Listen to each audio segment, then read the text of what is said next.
Good evening, and welcome to Larry Berman's presidency class. And you are part of now the White House Communications class at Towson University. And we began, our semester system works different than yours, and so we began in February. And we would like to welcome tonight Elaine Quijano from CNN.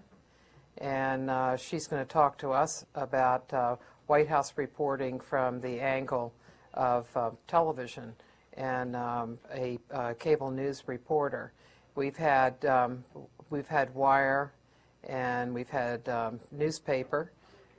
We've had magazine reporters. We've also had internet and newspaper with Mike Allen was our guest last week. And we've also had the White House side from Tony Fratto. And so tonight we will enjoy talking to Elaine about how she does her work and how that compares with the kind of reporting techniques and strategies and interrelationships with the White House that others have had. Welcome, Elaine. Thank you.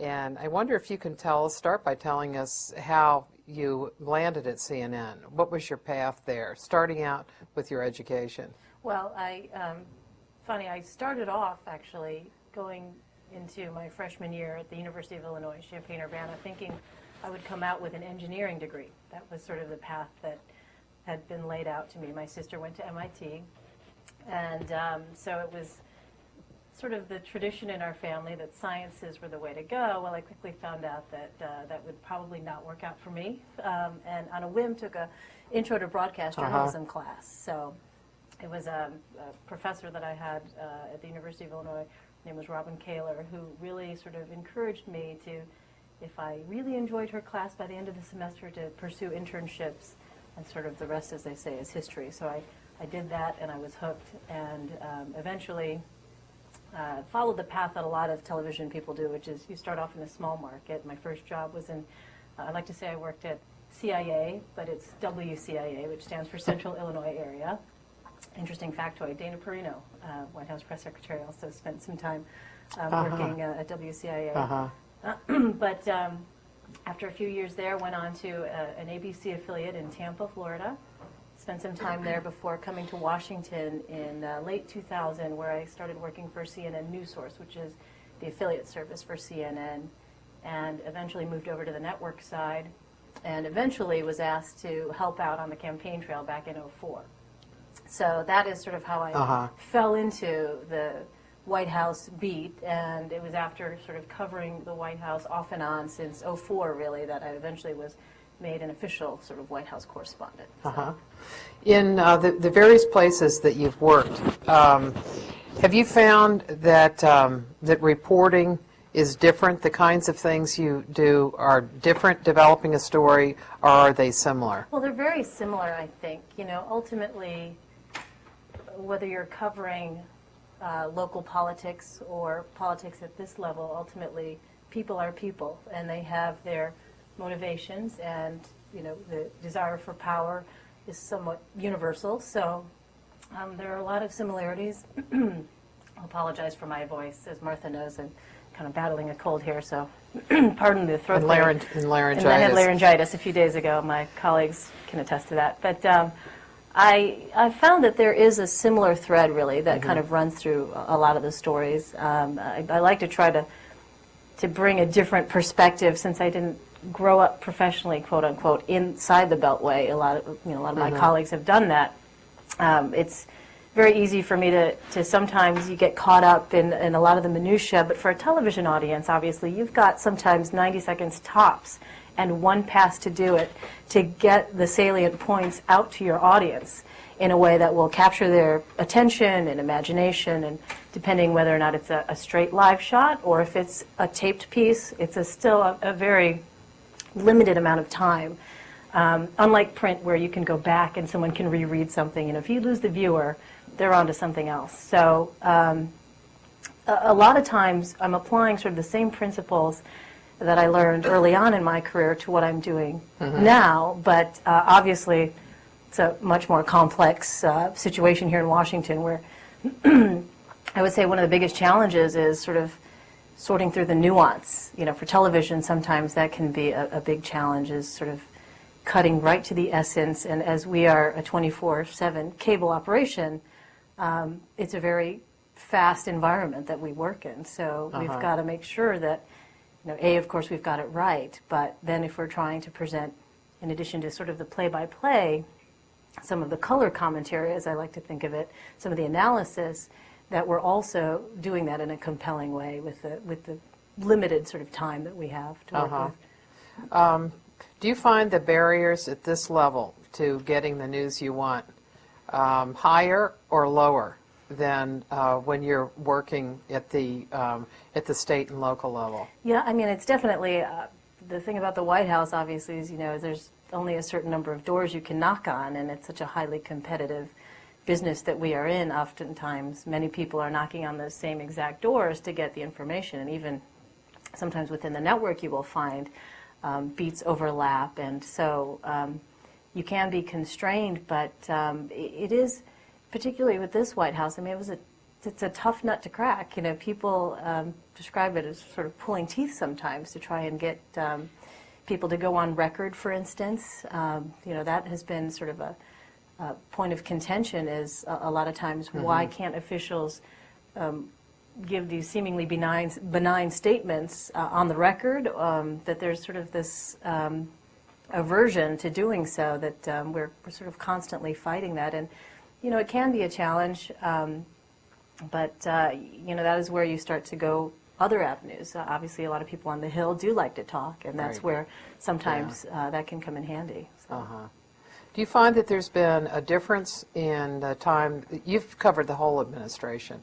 Do you find that there's a difference in the willingness of people now to go on the record, that there's more information available, and it's available on the record basis than in earlier times? Yeah, I mean, I think obviously there's a great deal of caution now because of the fact that we are in such a, I mean, even since the time that this president took office, things have evolved, as you know, on the communications side with the blogs and the way things can become sort of giant echo chambers. A lot of times it causes people to hold back, I think. I mean, I feel this sense of increased caution, and it really, that's where establishing your relationships with sources comes in very handy, because, you know, hopefully the idea being you can let folks know that while you may be asking tough questions, aggressive questions, that ultimately your reporting and your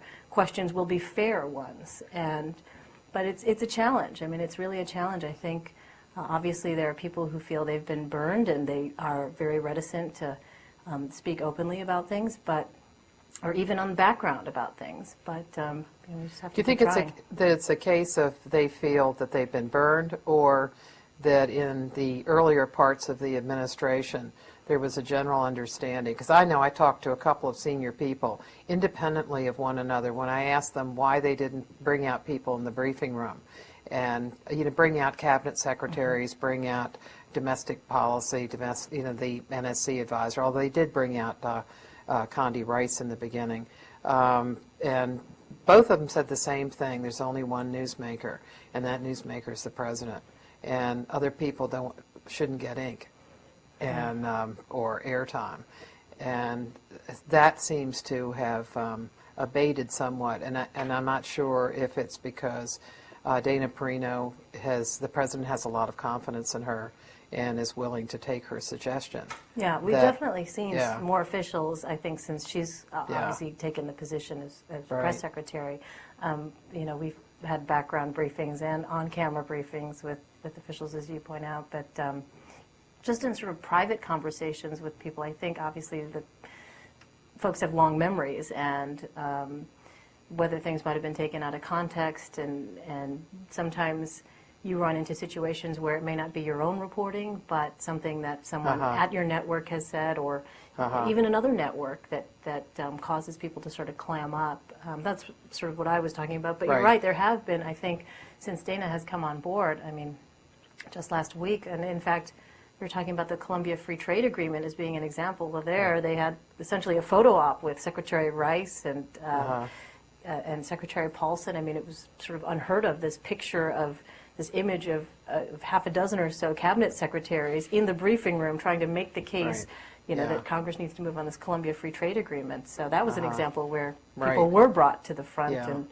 front center and making the administration's arguments. And they had an interesting event a few weeks earlier where they also brought in people, but they didn't bring in cabinet secretaries. They brought in 3 people who were experts in the Colombia Free Trade Agreement. And one of the things that we've all noticed in the briefing room is they have plasma screens now, which aren't very often used. And so that's a very high-tech operation. But one of these guys who was talking about the Colombia Free Trade Agreement, in order to bring across to reporters what was involved in the agreement, he brought a grocery bag and he brought out an apple and a Pepsi can and other items to show what was involved in the agreement, because those items from the United States faced high tariffs and when they went into Colombia, and so it was the benefit of all of the companies in the U.S. and the growers to have this agreement. But it seemed funny that here, with all of the communications gear that they've put into the White House, that you'll be down to a grocery bag. That's actually what people would understand. I think one of the only times I've seen them do use those plasma screens is when the NCAA championship started, and the guys in the lower press office turned the screens around, put on the basketball for the day, and you got it. Yeah, I remember that. Dana got some applause from the crew guys anyway for that move. Do you find that there's certain kinds of stories that the White House is interested in having you all use, that they are more willing to provide information? Like, for example, if the president's going on a trip, that they give you background information before you go on the trip. Oh yeah, absolutely. I mean, even just coming up this week, we have an example where there's a Wounded Warriors event that the president is going to be having this Thursday, I believe, on the South Lawn, and already we are getting from senior administration officials notice that if we would like to have some behind-the-scenes interviews or video, B-roll, that they can accommodate us, which is a highly unusual move from our perspective, to be allowed that behind-the-scenes access and our cameras, sort of in that position, because typically when we've asked for that before, they have not been able to accommodate us or willing to accommodate us. So it's it's definitely, obviously, when it's in their interest to try and provide us more material, they will do so. But it's just a matter of trying to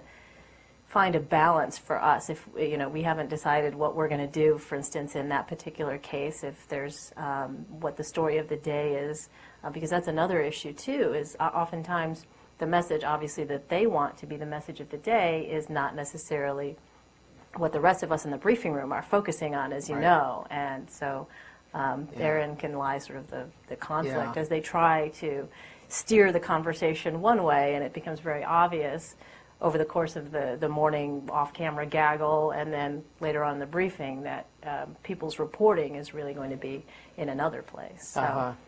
And at this point in the presidency, too, the story is often, it's out on the trail. I mean, we haven't had a presidential election that's been this competitive and interesting in a long time, at least since the 1968 election. So the White House is fighting a total lack of interest. So part of their strategy there may be that they're just afraid they're not getting covered.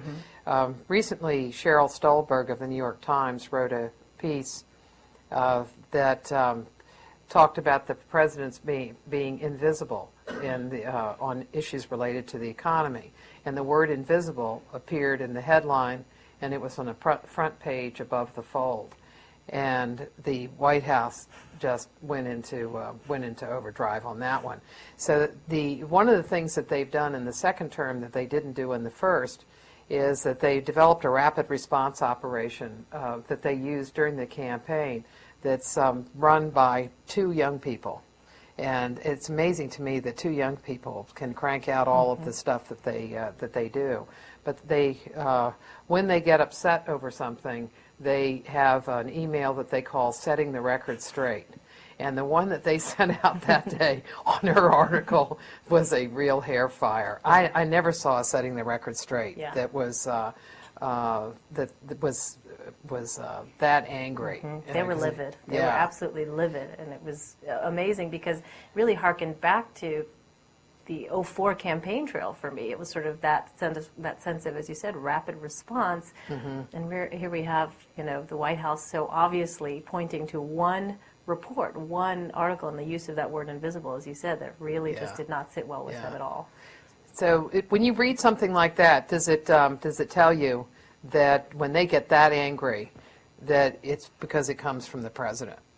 Yeah, absolutely. I mean, I think there's no doubt about it. The fact that the push came so hard and so quickly with that, really, to me, it seems obviously to have struck a nerve because oftentimes if you'll get some pushback, you can kind of judge that perhaps they might be a little bit unhappy about something, but with this particular Setting the Record Straight, I mean, you could really feel the full force of the president behind that. And they obviously have been working hard to try and get the president out there. When it comes to the economy, it is, issue number 1. CNN has sort of taken that as it's the name of our noon show, in fact, now on the weekdays, is issue number 1, focusing on the economy, because of the fact that voters obviously are looking at their pocketbooks, and it's going to affect, obviously, how they vote this fall. But for the president, obviously, he has been out there trying to get across his message that his administration is on top of things, not really making news necessarily, but essentially trying to sort of repeat certain mantras of, the checks are going to be in the mail on the economic stimulus package, things are going to get better, and then to have this article, and again, the use of the word invisible, essentially saying he's not been here on this issue. There's this sort of void of leadership on this issue. Really, it was something I think you could tell by the response. It was very, very raw. It was. It was throughout the whole message. Do you think, in part, it was because the president and his staff see the New York Times as driving news in a lot of areas, so that whether it's cable that takes cues from it, or the networks, because the networks do too. So they see an article like that in the New York Times as being particularly destructive, because it's not just people in New York that are reading it. It's going to go worldwide as part of the Times, but it also is going to get picked up as legitimate. It's the legitimacy that it provides to that particular idea. Yeah, I think that's an excellent point, because the fact that it is sort of agenda setting, the idea that this would appear in this publication, I think, is something that they really wanted to counter very quickly. They knew, as you point out, the impact that the New York Times, as you say, above the fold headline like that can have. And so the idea that they needed to get out there very quickly and, as I said, very forcefully, was something that I think there was no question they were going to do something. And when it eventually came out, it wasn't a surprise that they came out with the Setting the Record Straight. It was sort of a surprise of how forceful it was. And how bitter, Did they have another strategy, like trying to provide information to you all on kind of why that wasn't so, why the president is not invisible? Did you find the White House that staff people talk to you? Yeah, I mean, they what they will oftentimes do is they will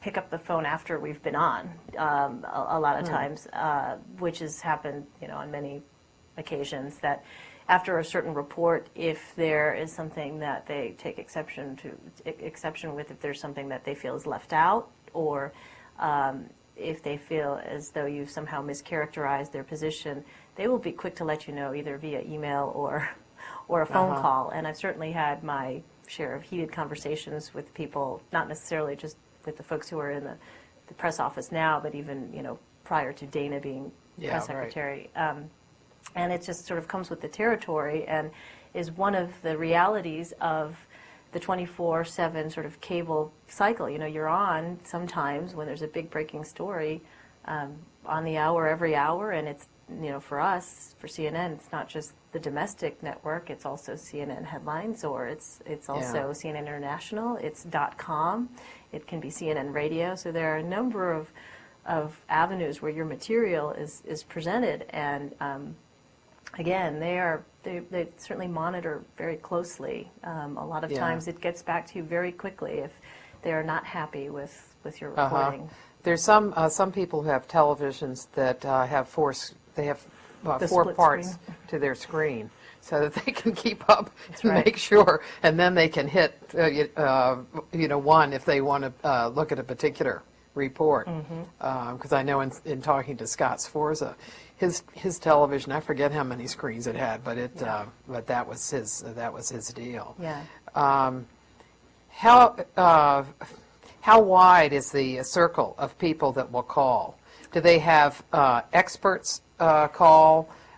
Is it mostly communications people? Mostly communications people, I would say, and oftentimes, what will happen is they will offer to put you in touch with an expert to sort of set you straight and to let you know, this is the wider view here and this is why we are upset. And, really it sort of depends on the situation, but in my experience, it's usually the communications folks who will have the initial conversation with you first, and then at the end of that, if you have sort of additional deeper questions, and oftentimes there's not really a resolution necessarily, there's sort of just an agreement to disagree, sort of, but you will still be presented with the offer of talking to somebody which is helpful actually, to have that background conversation with someone. But isn't that something that should take It place? should. They should allow people to talk, because one of the difficulties is they're not allowing people to talk beforehand. Right.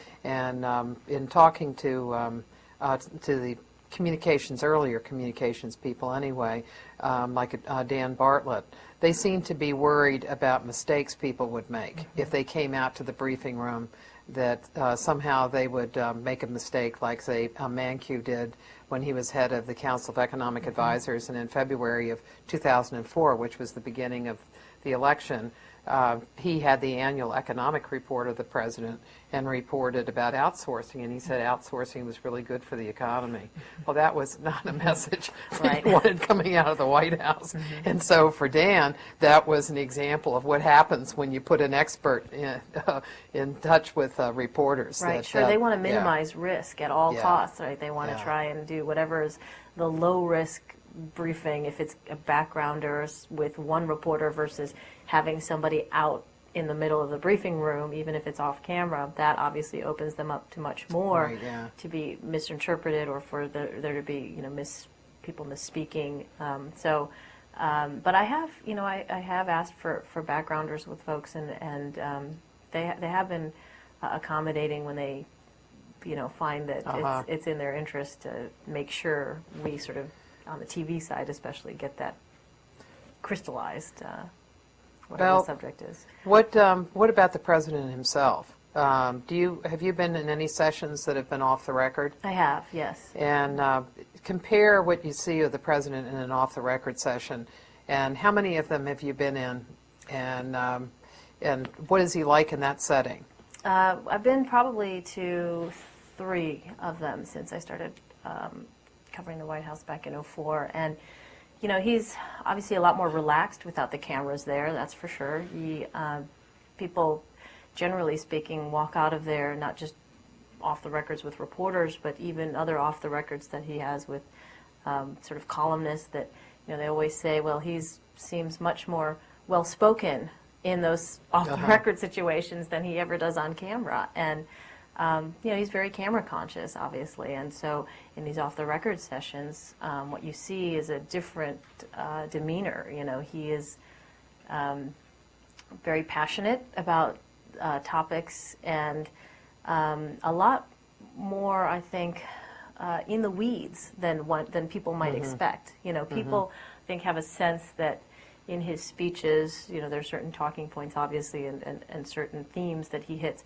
But in these off the records, he is much more detailed, I think, than people might anticipate him being. And it really demonstrates this grasp of, while he has sort of the big picture vision of what he thinks, you know, the United States' role is, especially on foreign policy issues. This is where we see a lot of this detail come to the forefront. He will talk about these intricate relationships with world leaders and very deftly explains nuance involved, which you don't really ever hear him talk about, you know, I was going to say on the trail, but out when he delivers speeches. And so that is something that I've noticed is different. It's hard to explain to people because unless they've seen it, it's not necessarily the image that has been formed. And part of it obviously was during the 2004 campaign. That was not the image that they wanted. They didn't want sort of the nuance out there.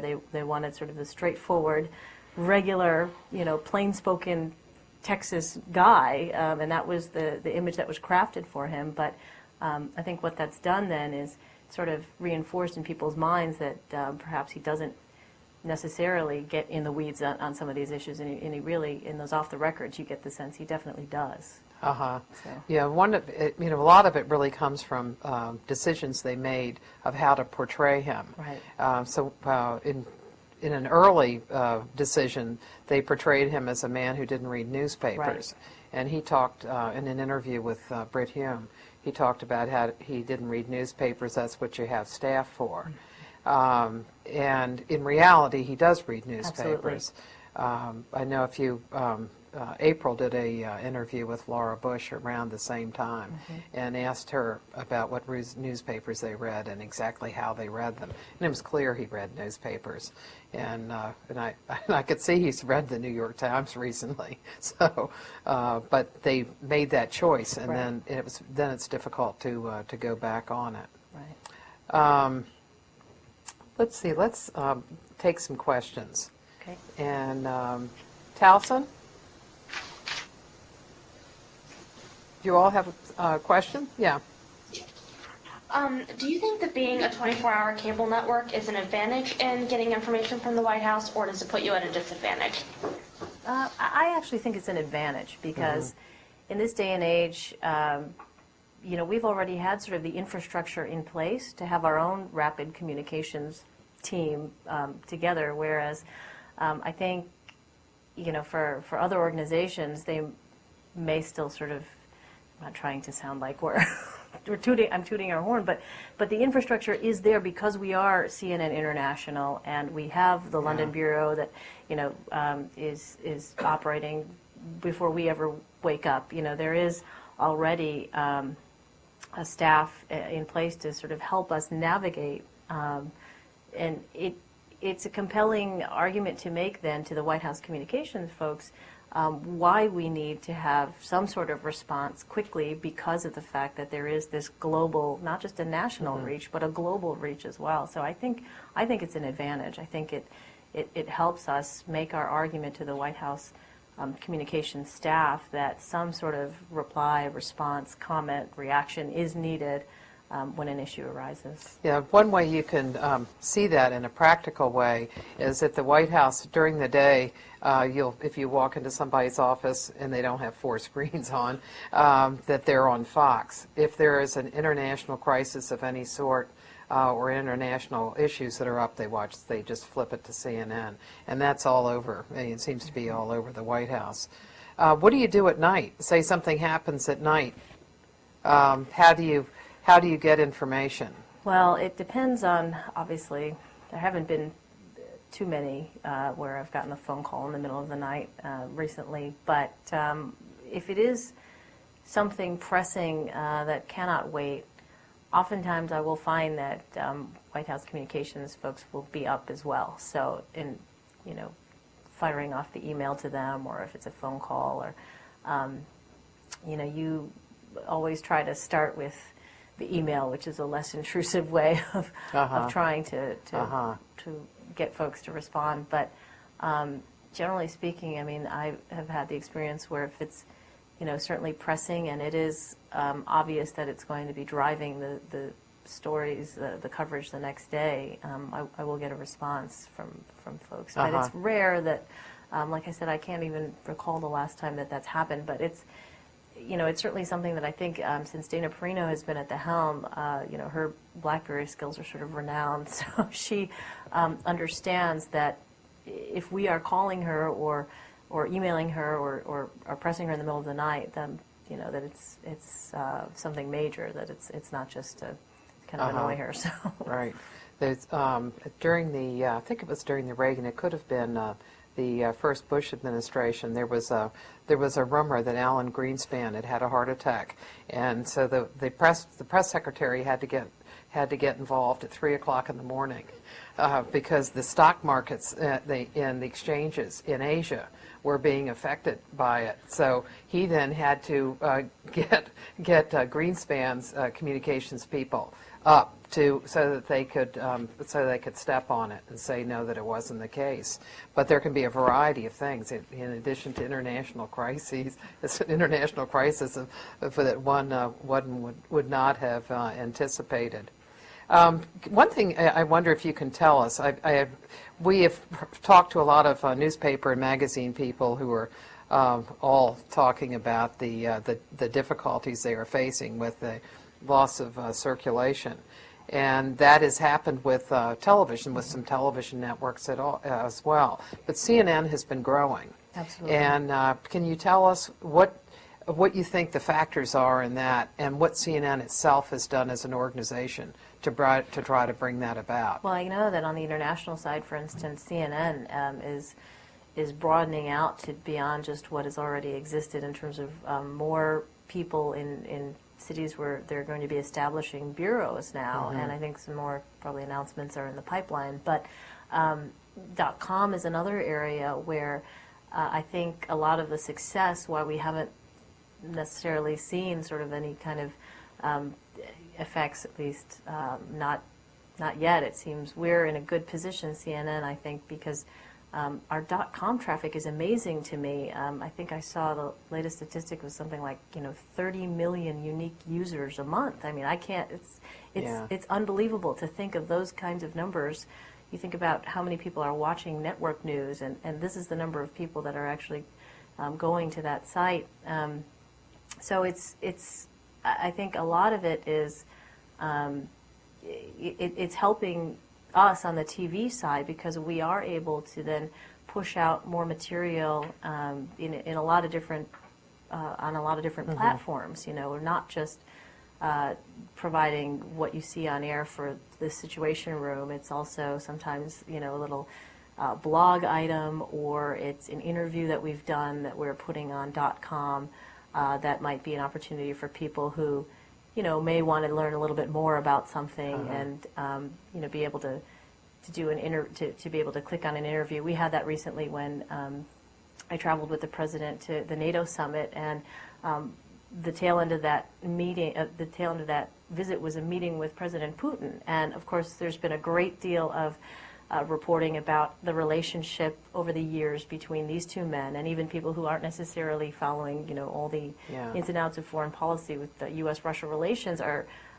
mindful of the fact that things have not gone as President Bush had hoped with President Putin. So we interviewed Peter Baker, who is the author of Kremlin Rising, as you know, and also Washington Post reporter, about sort of his view of the deterioration of that relationship through the years. And that was an example where we were able to, because it was probably a 10-minute interview, we were able to put that on .com, and it drew a lot of traffic. And so those are the kinds of sort of interactive things that we're able to do at CNN that I think has helped us, because we are not just we're able to kind of take advantage of all of the new media that's out there. It all exists in CNN. We're all sort of learning as we go, but that was a recent example of how we take a story that I did my own television version report on, and then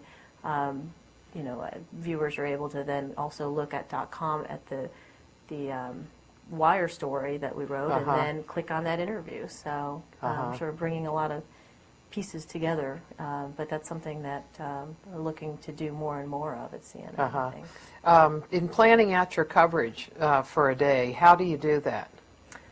You know, it's interesting because, as you noted, obviously a lot of the attention is on the campaign trail these days, and so a constant challenge is trying to determine what we can offer that's either, you know, we don't look to necessarily complement, but almost to contrast in a way from the campaign trail when people have sort of gotten their fill from our folks that are actually covering the candidates, because obviously the president has really tried to be careful about getting too involved in what's happening on the trail. We're able to sometimes go the opposite direction and talk about something completely different and something completely unrelated. It's getting harder and harder to do now, you know, as for instance the Columbia Free Trade Agreement we're talking about. Yeah.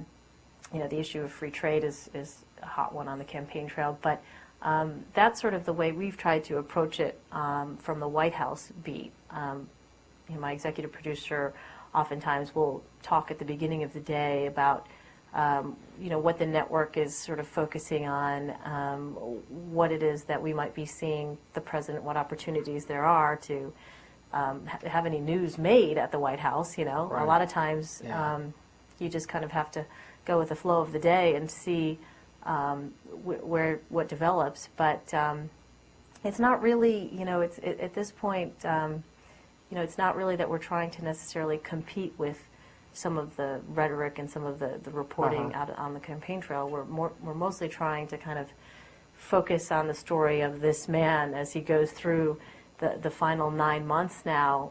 What is it that he is still trying to do? What is it that he really can do? The questions of influence continue to be big ones, of course. How much influence does he really have? And then sort of setting the table for the next president, for the next administration.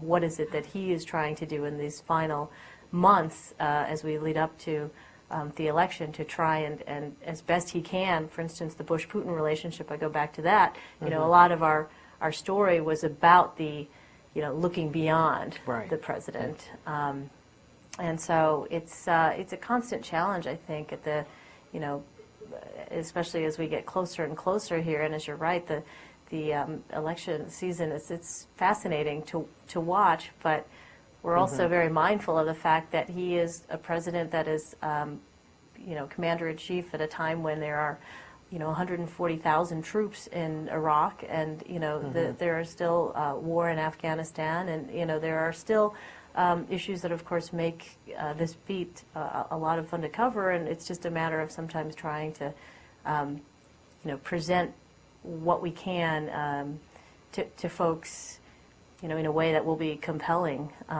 But it is challenging. There's a lot of times where we don't get on these days, but that's it's part of the territory to be expected. One of the tactics that the president seems to have developed this year to get some interest and also to be able to be active, but not be doing anything that requires the Congress to come in and make a judgment of one sort, whether it's legislation or treaties or anything. He's been going abroad. And so it's as if every month he has been on the road. He's going somewhere around the world, as if he's taking, wouldn't say it's a victory lap, but it's a last lap, and saying goodbye to leaders that he has known through what will be his 8 years, and then also highlighting, in a way, it's as if he's trying to shape what his legacy is. And so his trip to Africa were you on the Africa trip? I wasn't. Ed was on that trip. Yeah. The trip to Africa seemed to be an example of that. Absolutely. Although it didn't get as much coverage, I think, as probably they would have liked. But Africa has been a central interest of his. Is that something that I don't know how much you can say about off-the-record sessions, but is that something that you see?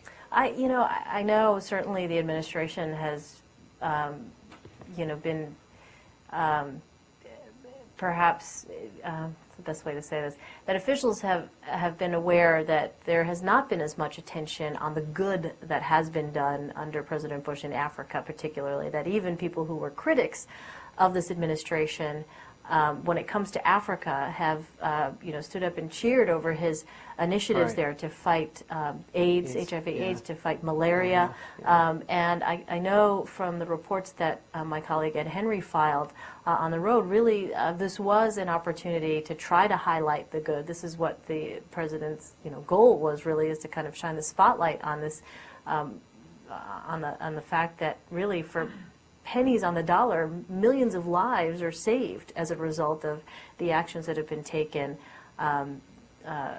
during the president's time in office. But it didn't get much play here in the United States. People obviously were tuning into other things, but I know my colleague Ed, he filed a lot of pieces for International on that, and I think the Bush administration understands that there are always going to be critics, but they definitely, I think, would have liked to have perhaps a little bit more coverage of that trip. But we certainly, I know from watching, we certainly did a lot of pieces, because there was also, in addition to that, just a lot of interesting color on that trip as well. And we have, in fact, in our White House unit at CNN, we've got one of the images that the president himself showed in talking about his trip to Africa when, I forget who the audience was exactly, but it was for the Leon Sullivan Award. That's right, that's correct. Yeah, that's right. He was Wardman doing the Park. slideshow, and he showed the women in Tanzania who had these,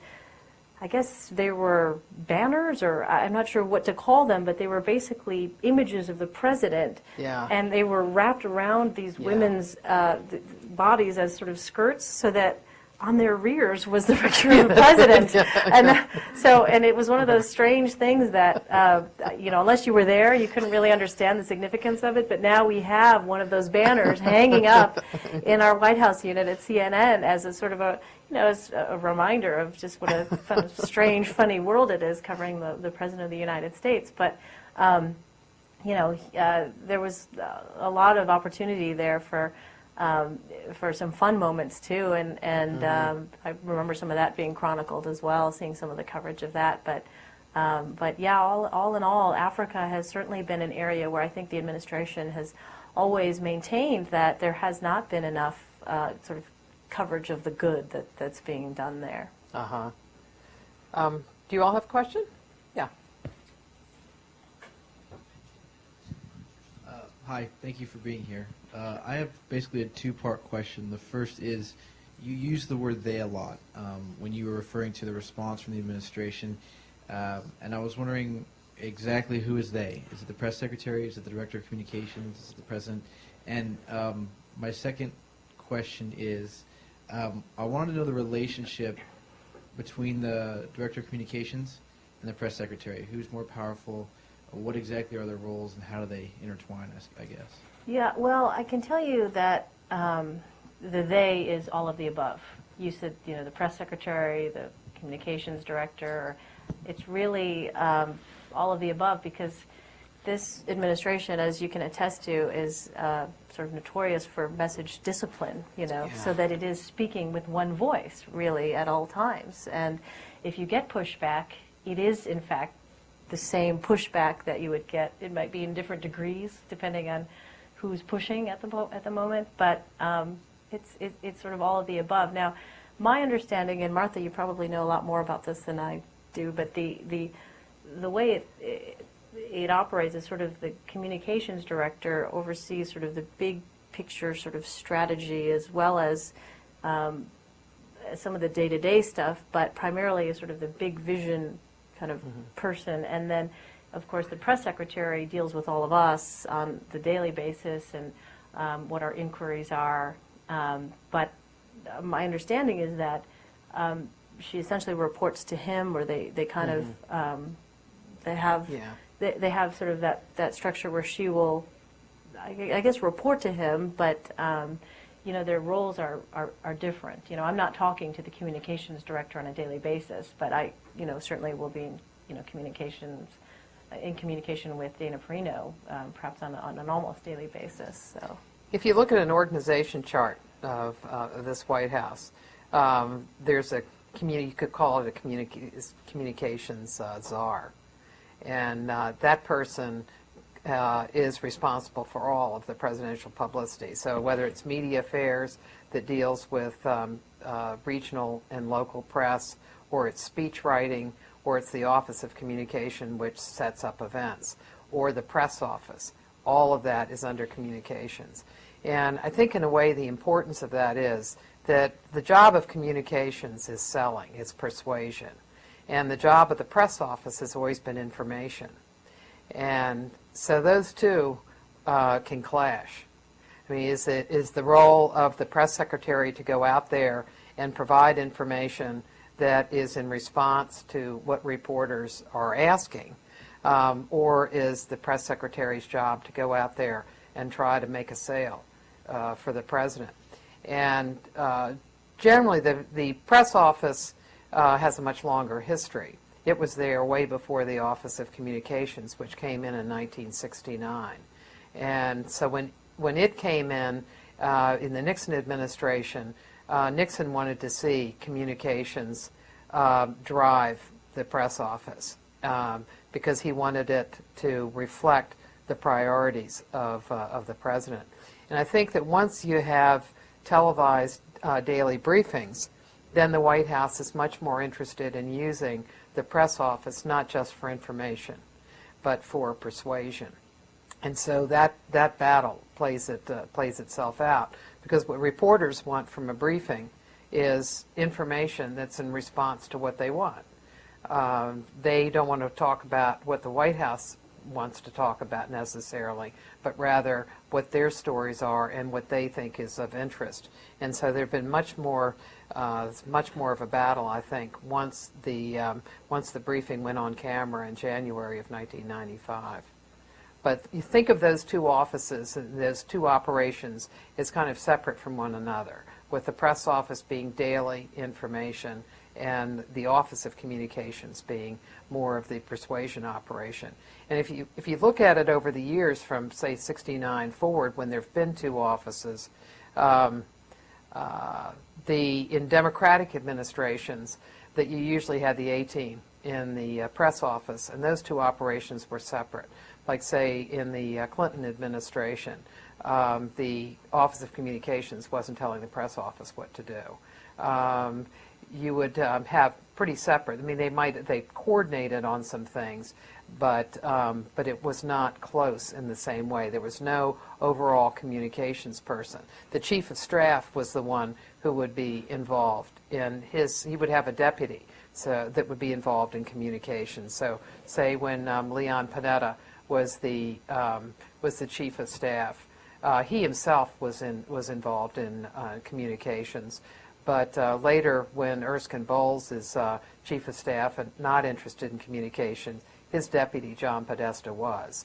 And so he was involved in all of the setup of events and involved in the press office operation to some extent, too. Just reminded me of a situation that actually happened recently when the president was giving a series of speeches on Iraq. What I would do is to sort of get an idea of substance for the next speech coming up. That is perhaps a question that I would direct to the press secretary and her deputies. What is the language that's going to be new? Is there going to be something different that we haven't heard before? And then for sort of the broader big picture view from my perspective of how does this fit in with what he is trying to sell on Iraq? What is he trying to what is he trying to say? Then that would be a question that I would pose to the communications director, is what is the strategy here, the larger sort of strategy, sort of the nitty-gritty details would be a Dana Perino question, for instance, what that it was going to be, this will be a series of speeches, this will be on Reconstruction, this one will be on the military, this one will be on political progress. All of that stuff kind of would be more of the substance. And then the larger view, again, about the selling, is it working? Why does he feel like he needs to necessarily break it down into 3 components here? What's your thinking on breaking it down into 3 pieces here, 3 chunks?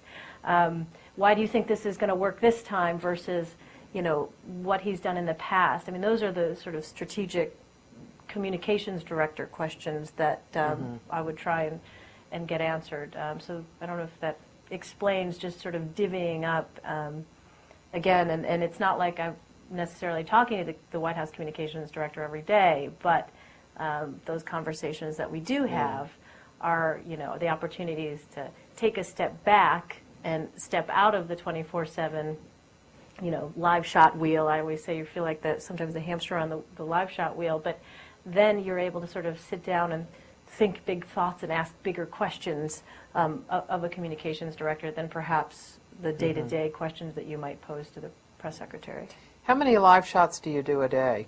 Oh, it can depend. I mean, it's not unusual to have, if there's a breaking news story or something that has especially international ramifications, to do, 3-4 live shots an hour, because in addition to CNN domestic, there is CNN international, there is headlines, there's also .com, the web. So you could be doing 4 live shots plus filing for radio, and that wheel continues every hour if it is a very compelling story that people are interested in. Now, we haven't had one like that. I'm trying to think of the last time where it actually was sort of wall to wall. Some of the Pope coverage was actually, of course, we had a lot of demand when the Pope was arriving on the South Lawn. Some of that was probably, top of the hour, bottom of the hour, 2 live shots at the top of the hour, 2 live shots at the bottom of the hour, and that was probably sustained for the time we start our live wheel. 7 a.m. is our first sort of live availability from the White House till my shift would end around 3-ish. And then Ed would take over, or whoever the evening person is will take over. That's sort of the way we divvy up our shifts. So probably for the first 4 or 5 hours, we were pretty much in demand, at least 2 or 3 times an hour, I would say, if I'm remembering correctly. My voice I think that might have been a contributing factor to the laryngitis. I'm not sure.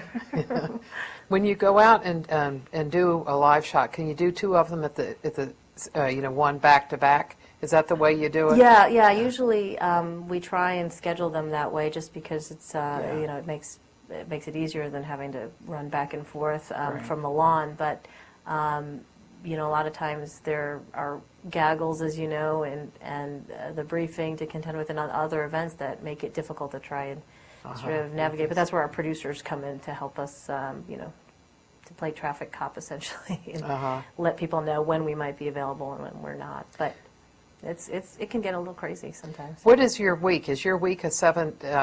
Does it run from some weeks Wednesday to Monday? Yeah, it varies. For instance, this week I am sort of on this hybrid schedule, but I'll essentially be on call on Saturday and then in the bureau on Sunday, and then off next week on Monday, and then Tuesday through Friday I'll be working, and then Ed has a weekend where he'll be on call and working. It's it really is very difficult to plan anything, because obviously your schedule depends on the president. So if there's an event or travel or something that requires staffing, your plans are pretty much gone. So I've learned not to plan too far in advance. You kind of have to have a very flexible schedule to be on the beat, and it's slowed down quite a bit as far as we're not traveling like I remember in '04, obviously, when he was on the campaign trail, and he was sometimes in 3 cities in one day, and you never knew exactly where you were. I mean, that's essentially what my colleagues on the campaign trail are dealing with. So by comparison, we've got it relatively easy. His travel schedule, he's doing all these closed fundraisers, which is interesting, but he's not traveling nearly as much, of course, as he was in '04. So it's actually quite nice. Yeah, except abroad. Except abroad, right. Yeah. Towson? question? Yep. Yellow shirt. Yeah, some of the print reporters we've talked.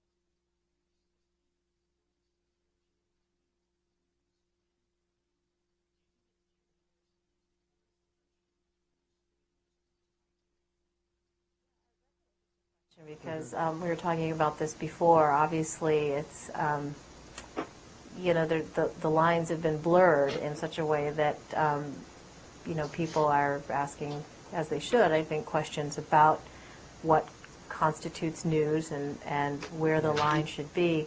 I think that I can tell you what we do at the White House, obviously, is we try to present sort of very straightforward facts and some analysis, of course, as well, but it's sort of a different environment that we operate in now, where opinions do get the ratings.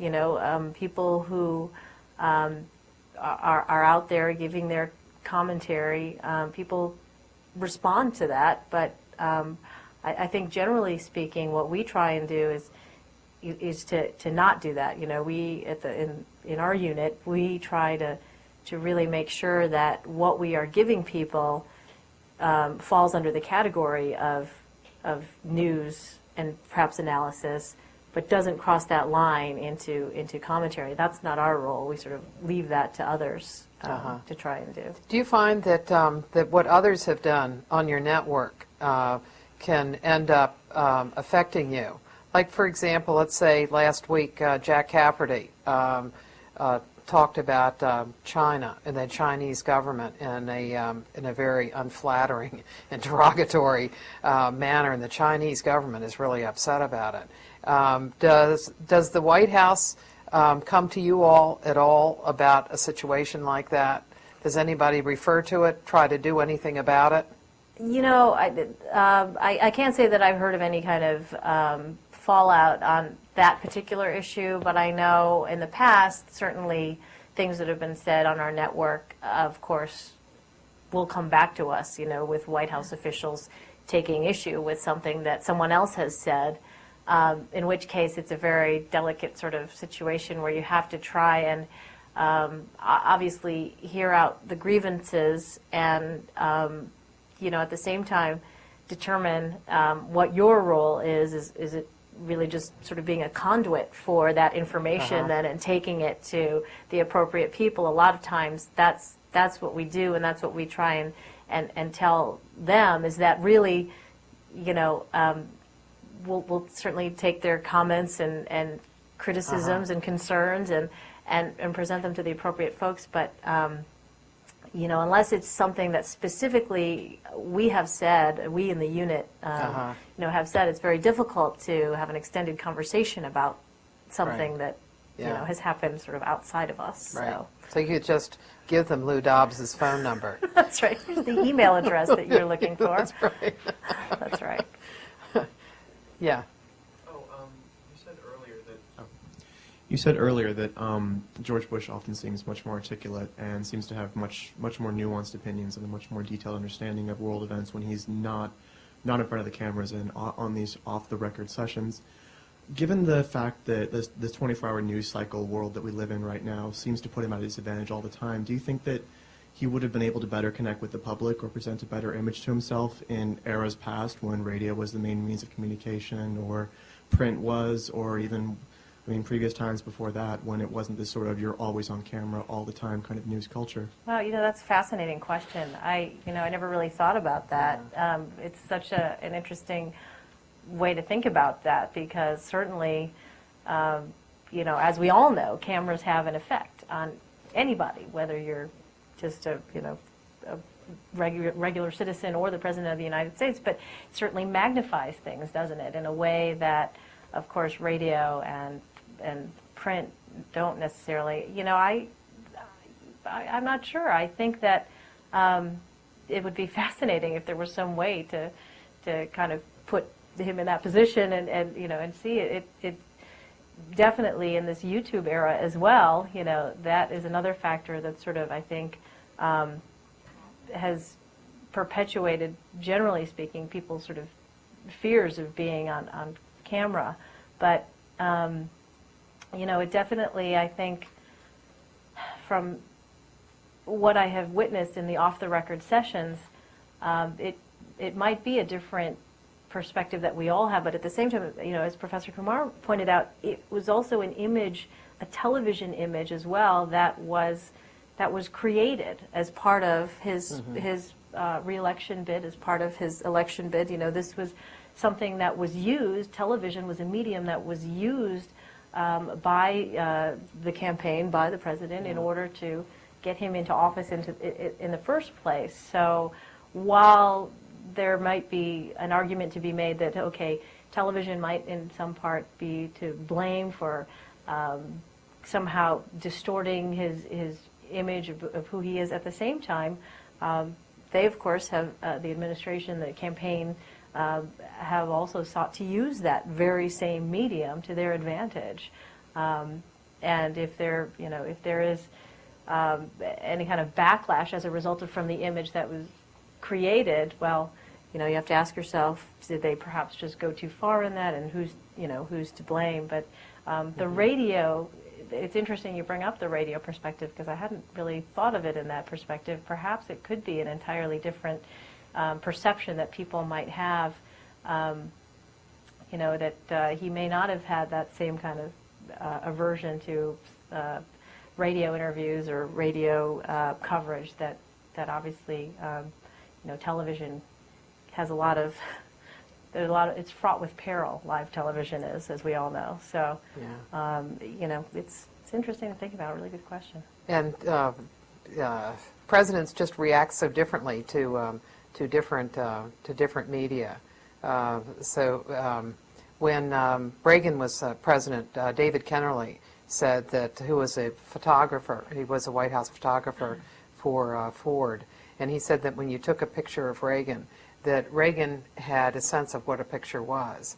And so if you went in the Oval Office to take a picture, he would pick up a pen, he would do something so that it was an action shot. But he said when you put the camera down, he said it was like the life went out of him. And he said with George H.W. Bush, when you picked up the camera to take the picture, it was like the life went out of him. And you put it down, and then he came to life. Well, and that's an interesting point, because there's also, obviously, President George W. Bush has, as part of his experience, the knowledge of what happened with his own father, with, in terms of media portrayals and such. So all of that, I think, has come into play in terms of perhaps an idea that television is not everything it seems. That there's a sense of artificiality there that I think he probably, the current president, doesn't really necessarily respond well to. There's a sense, of course, in the briefing rooms for a time before Dana, I think things have subsided now that Dana is at the helm, but certainly there was a sense of almost daily confrontation sometimes in the briefing room, exchanges that I know some senior officials saw as obvious grandstanding on the part of some of my colleagues in the television world, that it wasn't necessarily the journalism that was at play there, that it was more about sort of kind of putting on a show. And I think there's that element, but the idea that certainly images can be made or broken based on a picture, it's he's very sensitive to that, I think. Yeah, so. And one of the rules that Karl Rove has had, even not just as Bush the candidate, but Bush the president, is that you win the picture. And that's when a news cycle is if you've won the picture. And so they've put a lot of attention on television and how to provide the best shots, whether it is putting a background so that you know what the president is saying, even if the sound is off on a television.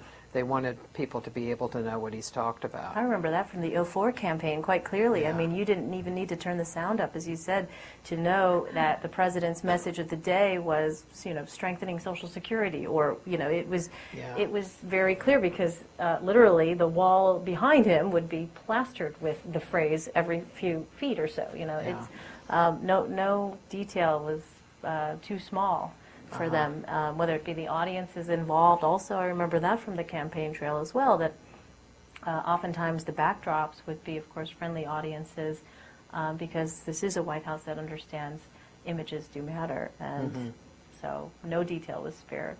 Yeah. Towson? Yep. You said earlier that sometimes your stories get bumped. I was wondering, who decides that? Is there like a chain of command, or like one omnipotent editor or something? Yeah. Oh no, I wish it was that simple. No, it's a complex thing, actually. I mean, I hate to sound like I'm, sidestepping the question, but it really sort of just does depend on a lot of things. The fact that if it happens, let's say, closer to Situation Room time, for instance, there's one set of producers that deals with that show, and in essence, Wolf and his producers will make the editorial decisions. If it's something that happens in the American morning hours, there's another set of producers, but sometimes it's just outside events that nobody can control. I mean, if there's compelling breaking news happening somewhere, heaven forbid, a school shooting, something that, completely overshadows whatever the story is that we were working on, it's quite conceivable that they will float us, as they like to say, and then they'll float us right out of the show. So, they'll tell us, well, we'll come to you, and then the next thing you know, it's the hour is over and you've not been on. But I mean, that's just the nature of, again, the cable news operation. You have to kind of go, you have to be very flexible, and they go where the most compelling pictures are sometimes, and the stories are. And if it's you're covering a speech that the president has made where he's not necessarily made news, but it might be interesting enough for them, and they weren't necessarily drawn to that story in a very compelling way, but they thought, well, this is the president going on record about the economy again, we should have that.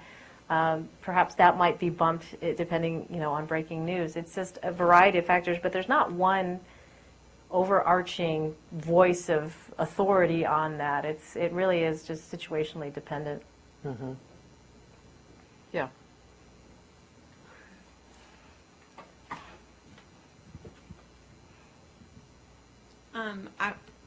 I was wondering how much you consult with outside sources or officials on just to question or analyze the prepackaged information and official statements that the White House puts out, because I think that could be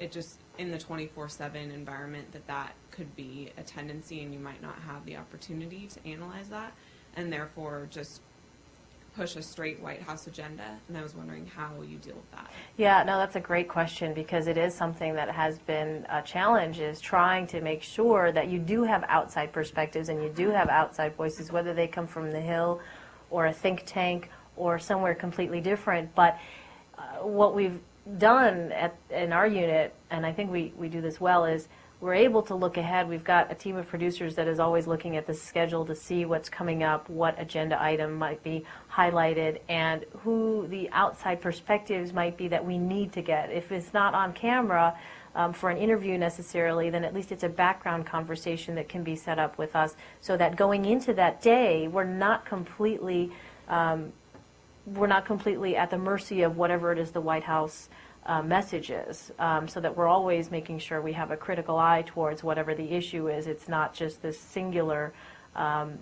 play-by-play of what the officials would like us to say. So it's an excellent question, though, because it can be very difficult at times if you're bombarded with a number of issues at once. I always say that all beats lead to the White House. Justice Department, Defense Department, State Department, all these issues can somehow, of course, be traced to our beat. So it can sometimes be a tricky proposition to try and look at what's coming up on the president's schedule, on his agenda, what issues might be ripening on the Hill that might prompt some sort of presidential communication, whether it be him coming out to talk about free trade or some sort of veto threat or something, that we can make sure we're ahead of the game. It's something we really strive to do on a weekly basis, and it's a challenge, but it's our responsibility too as well.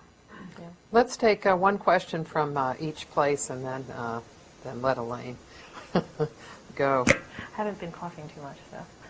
No, you sound good at that, so I hope you hold Good out while for we're tomorrow. Yeah. So, Taliesin, one last question.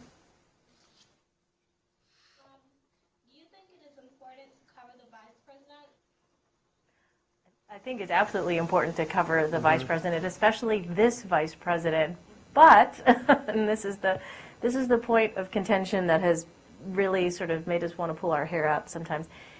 This vice president operates, his communications staff operates completely separate from what we on the White House beat deal with our contacts in the press office on a daily basis. There's a separate communications sort of team in place, and it's talk about difficult to try and extract information from. Boy, that is a really tough nut to crack. I mean, it's a very small circle of people, and we don't get the vice president's schedule, unlike the president's schedule, which we get. We get it sometimes not. More often we don't. So we're not always sure where the vice president is. And of course, the perfect example of being in the dark was the Harry Whittington shooting his colleague, his friend in the face, and all of us were scrambling to try and put the pieces together on that. But even in that instance, it was very apparent to us that within the White House Communications Office, the press office, that we deal with every day, there was a sense of frustration about the way things were handled, and so we think there should be more coverage, but they're really, it's very difficult when there's no access. So. And the Washington Post got a Pulitzer Prize for a series that it did on Cheney, and it took them over a year, 2 reporters over a year, to develop the stories that they had. So it gives you some idea how impenetrable it is. But on the other hand, if you look at the memoranda that were submitted in the Lewis Libby case, and you look at those memoranda and some of the notes of people like Kathy Martin, who now had worked for Cheney, and now she's in the West Wing. But you look at those memoranda, and you see that they have press strategies that included regular White House correspondence. A question here? No? Okay. Well, thank you very much, Elaine. Okay. Oh, no. Okay. No, after reading the Sunday New York Times, which one of you gets to go to Crawford for the wedding? That's what I want to know. And have you been, is there, this is another example of control of news, right? That is there's been almost nothing released. And I'm just curious, on something even like that, how you all feel about it. Well, I can tell you, I just learned I will be going, so I'm learning how difficult it's going to be to try and put something together, because as you know, just by virtue of having the wedding on the ranch, that can assure no pictures other than whatever they decide to release, if anything at all, which we're hoping for something. But it is frustrating to try and obviously a story like that is generating a lot of interest and will generate a lot of interest as it gets closer. But for our purposes, television, we're going to be at a little bit of a loss here. So we'll have to be creative, and I'm sure I can tell you already we're looking for ways to perhaps the president's known for his dancing abilities on the Africa trip, for instance. So we're maybe going to try and present some possibilities of what the dancing might look like, at least. But other than that, we're going to be trying to really work it to get some kind of imagery out there. I would imagine there might be a photo release or two, but that alone obviously isn't enough to necessarily satisfy the, I'm sure, voracious appetite people are going to have for that story. So we'll see. You'll check with me in a few weeks, and we'll see what we've got. Well, speaking of the Sunday New York Times, the Sunday New York Times had a long piece developed through a Freedom of Information Act suit that the reporter had with government agencies. You can't use it against the White House because they're not covered by FOIA. But getting information about contacts between analysts for cable news and the Pentagon. And I wondered what policies that CNN has had about using generals and other military people, and to what extent that they go to find out what kind of contacts they have, whether it's a relationship with something like Lockheed or Martin Marietta, and also with the Pentagon itself. Well, for the military analysts, I can tell you, and I haven't really spoken to anybody about this at CNN, but the policy for the military analysts has been to have the written disclosures of what income they might have, so as to kind of head off any conflicts, any potential conflicts. Now, in that piece as well, there was a discussion about one particular analyst and his subsequent ties, it was later learned, but not until several years after, I think it was 2007, when someone took a closer look at the disclosure form and essentially asked more questions about it, and it was determined that the analyst should no longer, should part ways with CNN. I can tell you now, I'm sure that there will be a lot more scrutiny when it comes to looking at these written disclosures, but it is a difficult situation because, to a certain extent, you're of course relying on those on the ability, on the trustworthiness of those people to come forward themselves and disclose that they've got these written disclosures, but it may not be readily apparent at first glance what exactly the ties might be or potential conflicts of interest might be. But I'm sure now there will be a lot more scrutiny, a lot more attention paid to those written disclosures. Mm-hmm. Yeah. Well, thank you very much, Elaine. Thank you. And good evening. I wanted to tell you all that Saturday is the White House Correspondents Association dinner. And in addition to having a comedian and having the president speak, they give out awards for White House reporting. And two of the people that we've had this semester have received awards. Alexis Simendinger of National Journal is receiving the Aldo Beckman Award for comprehensive coverage of the White House and of the presidency. Deb Reekman of Associated Press is receiving an award for spot news coverage, and Ed Henry, your colleague Ed Henry, is receiving the third award. So Yes. glad to see it. And if you've missed their interviews, the interviews that Deb and Alexis did, you might want to look at them. So thanks very much, Elaine. Thank you.